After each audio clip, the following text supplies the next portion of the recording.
وصلنا لآخر الشهر والميزانية خرمت معانا، يبقى على طول كشري مصري، الأكلة اللي كل البيت بيتفق عليها. عملناه النهاردة بطريقة سهلة جدا وبسيطة، مش هتفرقيه تماما عن اللي انتي بتاكليه بره في المطاعم، والطعم طبعا زي ما اتعودتوا معايا كتير في حتة تانية. يلا نشوف عملناه ازاي. بس أول حاجة نصلي ونسلم على رسولنا الكريم ونقول بسم الله.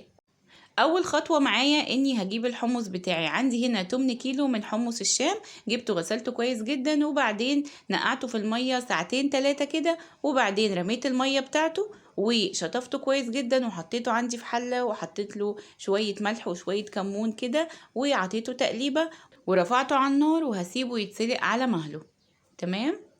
تاني خطوة معايا هجهز البصل الورد. عندي هنا 4 بصلات كبار، جبتهم قطعتهم جوانح رفيعة جدا بالسكينة قدر المستطاع. تمام زي ما انتوا شايفين كده. وطبعا انا بدأت بيه لان الزيت بتاعه هاخده وهعمل بيه باقي الكشري بتاعي كله، عشان طبعا زيت البصل ده بيطعم لي حقيقي الكشري كله وبيخليه بالظبط زي اللي بجيبه من بره، ويمكن احلى شوية كمان. عملت بقى الكمية كلها كده زي ما انتوا شايفين، شرايح رفيعة جدا. هديها بقى معلقة كبيرة كده مش مليانة من الدقيق، وربع معلقة صغيرة من الملح، وابتدي اقلب البصل ده مع الدقيق والملح كويس جدا.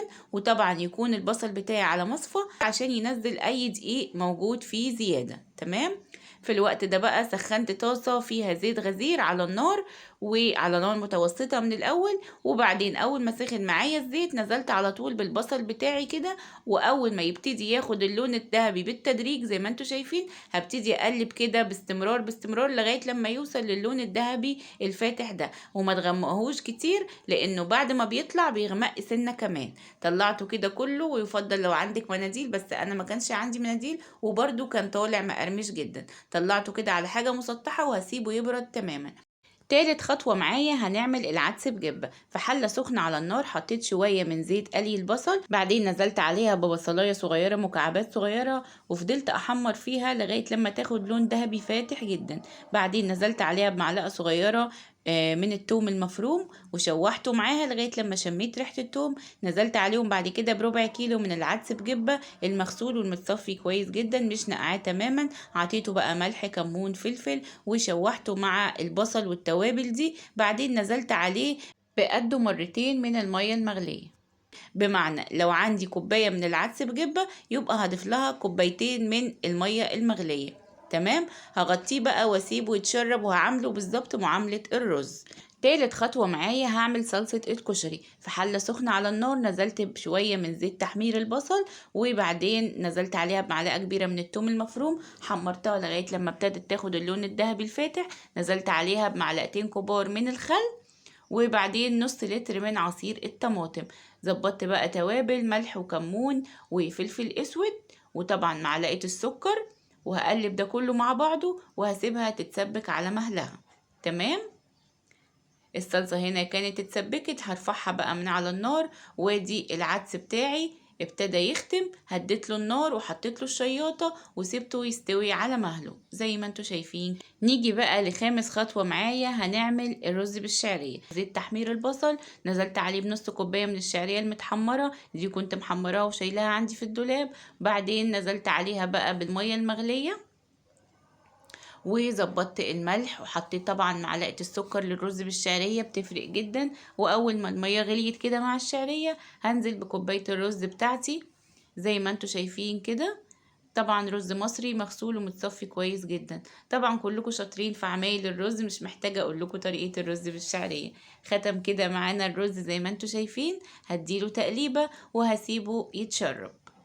تمام. نيجي بقى لسادس خطوة وهي هسلق المكرونة، وطبعا دي سهلة جدا. سلقت هنا ربع كيلو من المكرونة، تقدري تشكليها بس انا هنا كنت مستخدمة نوع واحد. نيجي بقى لسابع خطوة وهي الدقة. عندي هنا ربع كوباية من عصير الليمون، ربع كوباية من الخل الابيض، معلقة صغيرة جدا من الثوم المفروم، وبعدين كوباية الا ربع من المية، وملح وكمون زي ما انتوا شايفين كده. هقلب ده كله وهرفعه بقى على النار ياخد غلوة عشان المكونات كلها تاخد من طعم بعض، وبعدين هقدمها زي ما انتوا شايفين وهسيبها تبرد على جنب. دي بقى صلصة الكشري اللي عملناها، حطيتها كده في السوسيرة دي واخدت جزء منها بسيط عشان اعمل الشطة بتاعت الكشري. حطيت كده عليها معلقة صغيرة من الشطة البودر وقلبتها معاها، وبكده الشطة بتاعت الكشري بالنسبة لي بقت جاهزة. بصراحة الشطة اللي هي التانية دي اللي بتتعمل على النار وشطة وزيت وكده، دي محدش بياكلها خالص عندي في البيت، غير ان هي بتتعب لي بصراحة الجيوب الانفية خالص، فمش بعملها. تمام. حضرت بقى الصلصة والدقة والشطة وابتديت اغرف الكشري بتاعي زي ما انتوا شايفين كده. بعتذر طبعا لو كانت الخطوات كتيرة شوية، بس هي دي الطريقة الصحيحة اللي بتعمل بيها المحلات الكشري المصري. انا كرباب بفضل جدا وبحبه جدا بالطعم ده وبالطريقة دي ومن غير اي افتكاسات كتير. غرفنا بقى الكشري المصري بتاعنا كده زي ما انتوا شايفين، وحطينا بقى كمان الصلصة كده على وشه، حقيقي ريحته وطعمه في حتة تانية. كمان البصلاية بتاعة الكشري كانت طالعة مقرمشة جدا وحلوة جدا جدا بعد ما بردت تماما من الحرارة زي ما انتوا شايفين كده. اتمنى يا رب الفيديو بتاعي النهاردة يكون عجبكم وتجربوا الكشري المصري بطريقتي، وبإذن الله يعجبكم. بحبكم جدا في الله. مع السلامة.